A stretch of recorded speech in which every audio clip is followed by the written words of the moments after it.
Hey guys, I'm Hi Dr. guys. Jeremy, I'm Dr. Jessie. and today we're going to talk about a little known, or hopefully some people do know about this test called heart rate variability.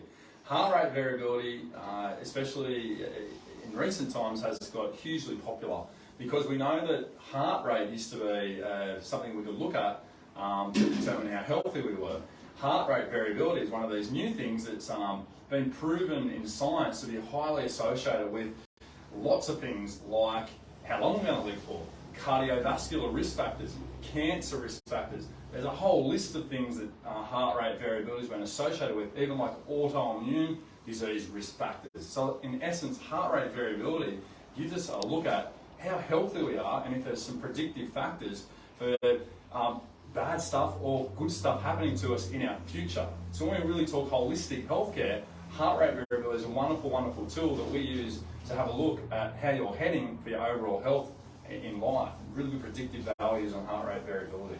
Yeah, so did you know that heart rate variability on the lower end of it can be indicators or even related to diseases like diabetes, cardiovascular disease, and hypertension, which are all things that we don't want to experience. Absolutely. So you may be wondering, what is this heart rate variability? So the heart rate variability is the amount of time between each heartbeat that we're having.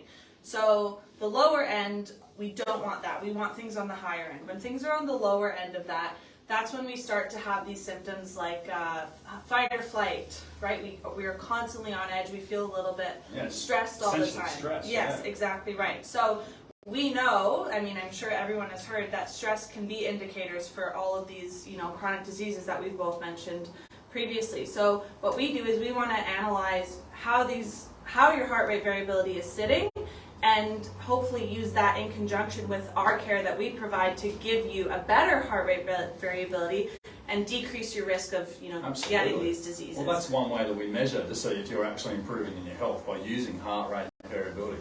Pretty great technology. Yeah, so a high HRV indicates a healthy and adaptive system. So your vagal nerve tone is good, and that's just another huge indicator of overall health and well-being as well. Absolutely, yeah. We don't want you stuck in that fight or flight versus rest or just settle. We want to be here, we don't want to be over here, and that's what that tool shows us as well. So I think, did you want to say anything else about HRV? I think I'm okay. Okay, good. If you guys want to know any more, come in, ask our practitioners about what HRV is, and come in and get your own HRV test. So we do this on every single person, bar babies, of course, because it's hard to, the fingers go in a machine. It doesn't actually put anything into you. It just reads your pulse rate and does some mathematical equations on that. So we do that on children and adults, everyone that comes in as a new client. If you'd like the HRV checked, make sure you book an appointment. Come and see one of our doctors, a chiropractic. See you guys. Thanks, guys.